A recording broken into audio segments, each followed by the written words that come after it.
Hello students, let's start with the new chapter direct and inverse variation. Let's consider some situations.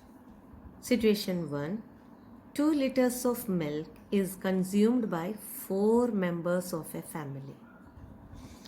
Next, 3 liters of milk is consumed by 6 members of a family. So this shows that the increase in the number of members increase the consumption of milk. Let's consider the second situation. 2 chocolates cost rupees 10. Therefore, 4 chocolates cost rupees 20.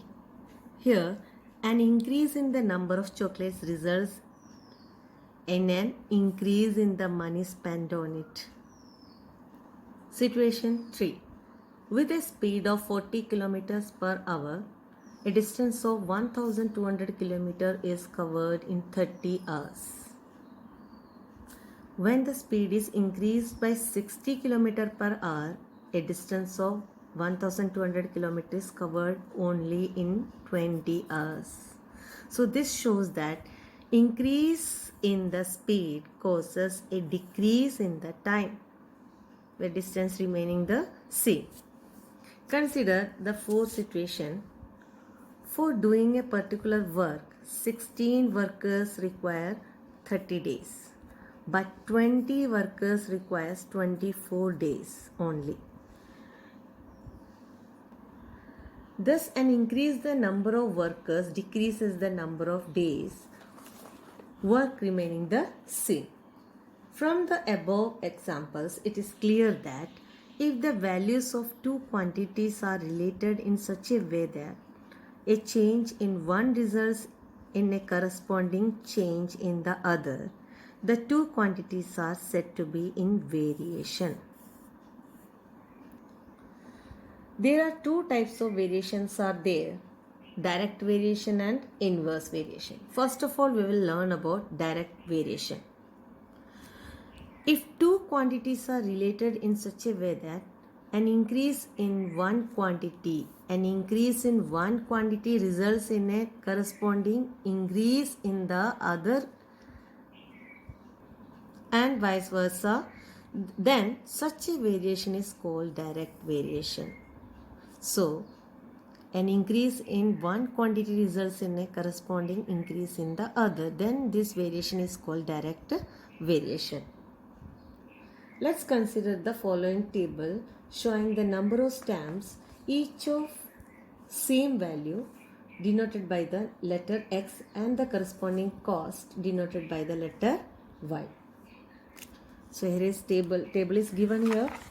If you examine the table, you will find that there is an increase in the cost corresponding to the increase in the number of stamps. Hence, it is a direct variation. Now, let's now find the ratios of different numbers of stamps to the corresponding cost. First, 5 by 10, that is equal to 1 by 2. 10 by 20, that is equal to 1 by 2. 15 by 30, that's also equal to 1 by 2. 20 by 40, that is also equal to 1 by 2.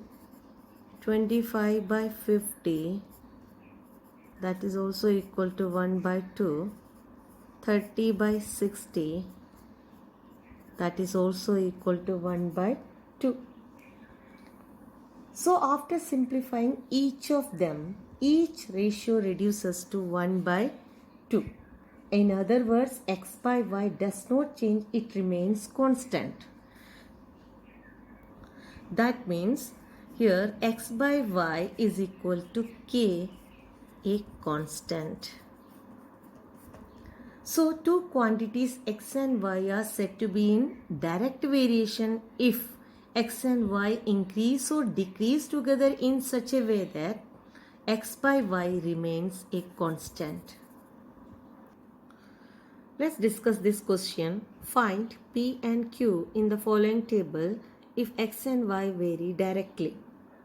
It is given that X and Y vary directly. So we know that since x and y vary directly,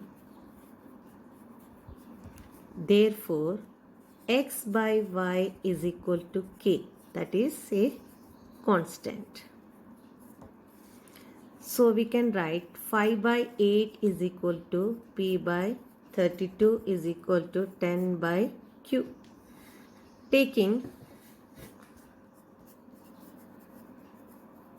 5 by 8 is equal to p by 32, if we had to cross multiply first. 8 into p is equal to 5 into 32. P is equal to 5 into 32 divided by 8, that is equal to 20. Taking 5 by 8 is equal to 10 by q. Again by cross multiplying we get 5 into q is equal to 10 into 8.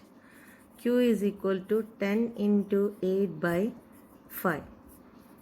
So 8 2s are 16. So Q is equal to 16. I hope you have understood what is direct variation, and this is your homework for today. Worksheet 1, first question, 3 parts you have to do, and that's all for today. Thank you.